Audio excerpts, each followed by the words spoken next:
There haven't really been any symptom changes in my methadone taper since my last check-in. So I'm gonna today's video is gonna be a little bit different, and it might be a little longer than my usual videos because I have a lot to say, but I think it's relevant. I assume the majority, maybe not all, but the majority of the people that watch these videos are uh, either trying to navigate their way through recovery. They either have been in the past in active addiction, or maybe they still are. And, I've mentioned before on this channel how important trauma work is to recovery, because I've never met an addict, a drug addict, that didn't have some sort of trauma, unresolved trauma, whether it was childhood trauma, life trauma, addiction trauma. It's layered. And, that's part of having complex trauma. Like, when you've experienced multiple traumas, it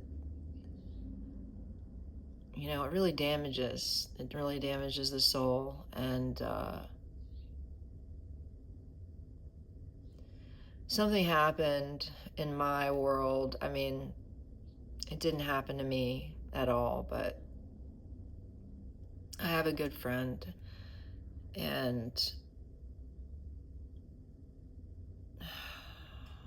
I'm not going to get into the details, just out of simple respect for her and honestly for her husband, but he committed suicide several days ago.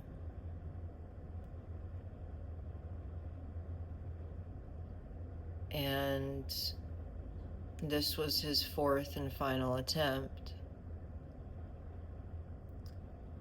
Unfortunately, she was the one that found him. I believe that's exactly what he wanted, because he did it while she was still in the house, and he told her that's what he was going to do because she was trying to leave.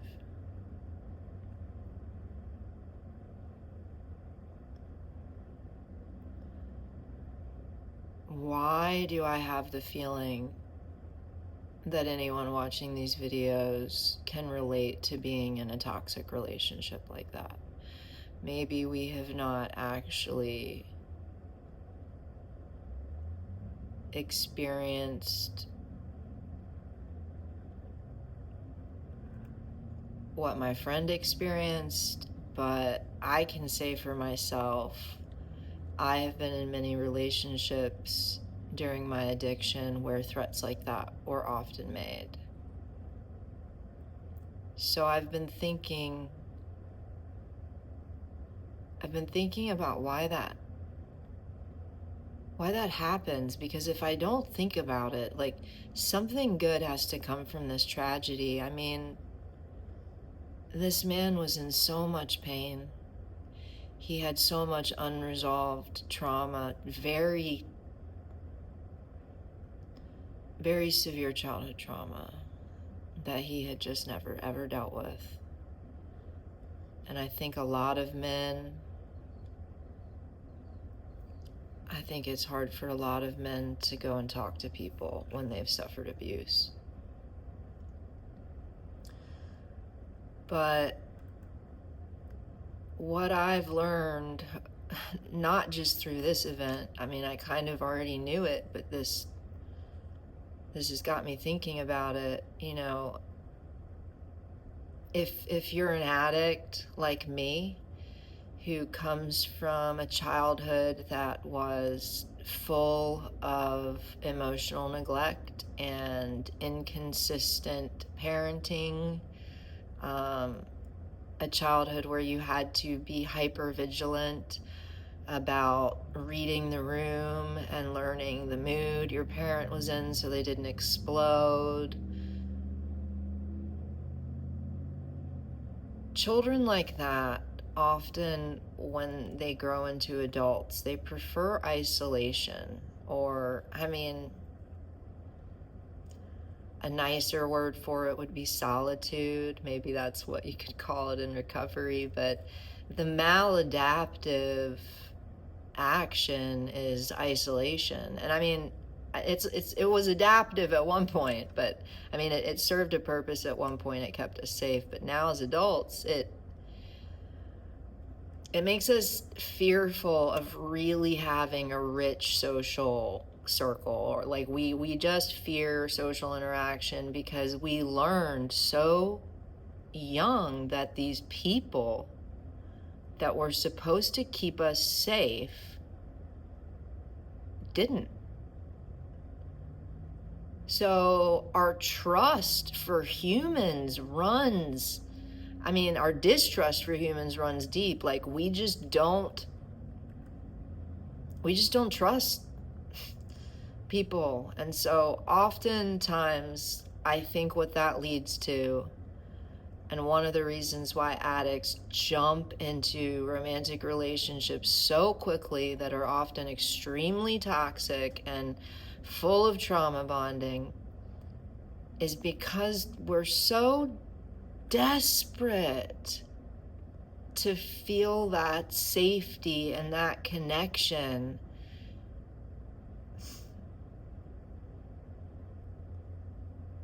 But oftentimes we'll get stuck in these toxic situations because we only feel that safety and connection like a fraction of the time. And the rest of it is just awful and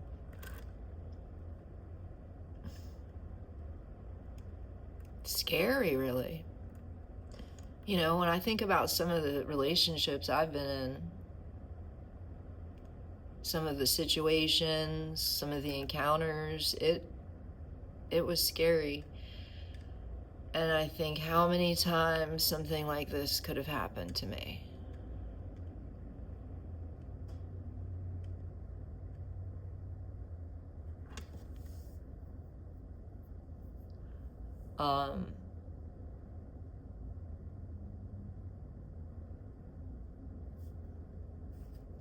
Did my friend's husband actually want to kill himself? We'll never know. It was his fourth attempt, so it's possible. It is also possible that he expected her to follow him into the garage and stop him. She is full of guilt. She is fully blaming herself because he told her. She was in the process of finally leaving the relationship, literally packing boxes and moving out. And as she was doing that, he told her his intentions, went and executed. She didn't follow him. She waited 30 minutes to see what was going on because she didn't believe him, because he'd made those threats so many times before. And let me be clear, she has nothing to feel guilty about in my eyes. This was a man that was going to hurt himself regardless, because this was a man who had unresolved trauma that he was not dealing with at all, and he was covering up his pain with drugs and alcohol. And it's the saddest shit I have ever heard. And I just can't even be there for her enough.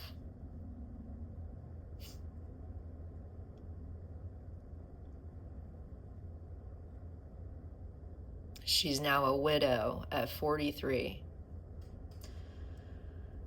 because of unresolved and untreated trauma. And we get involved in these toxic relationships as addicts, and we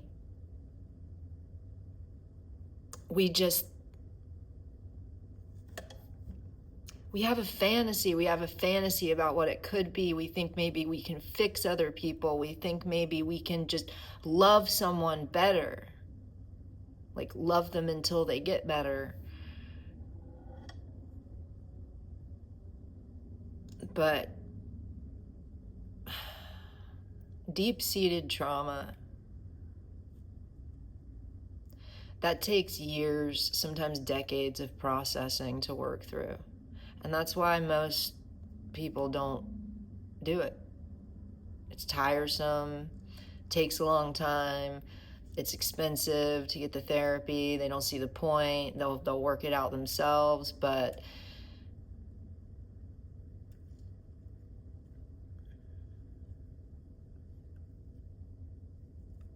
this is the result of somebody that tried to work it out for himself. He hanged himself in his own garage.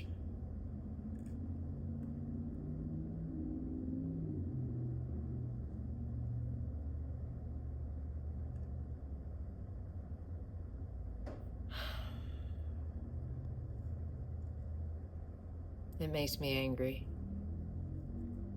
It makes me angry how damaged we all are. That we're so damaged that we just can't even bear this existence anymore. I mean, I've never truly been suicidal myself, but I have just not wanted to be here.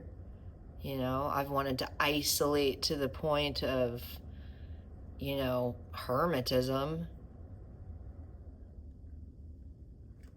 I don't really like interacting with strangers. I barely like interacting with people that I enjoy being around. Why? Because my nervous system feels on guard whenever I'm around another human being.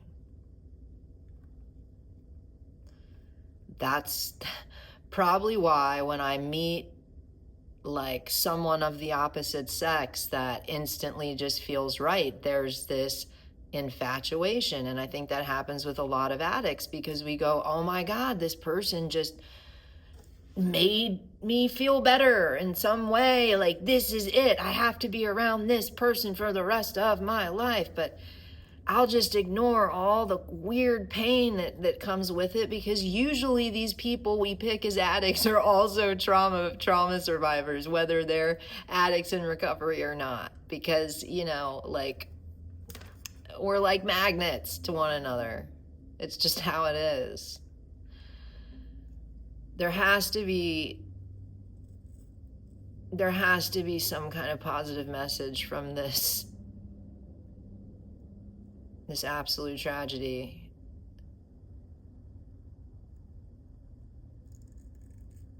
I implore anyone that is currently in a relationship like this to seek professional help.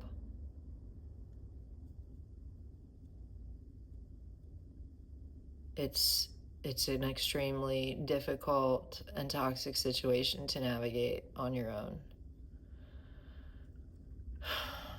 And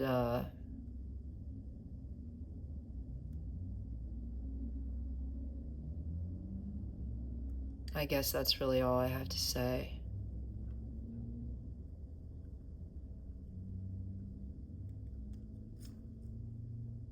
I just hope that we can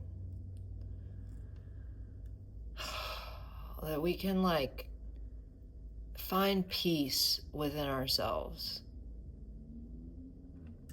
It's like these Buddhist monks that have been walking. We can't control the rest of the world. All we can do is look inward and find a peace, and we're not going to find peace in chaos. No, we're not.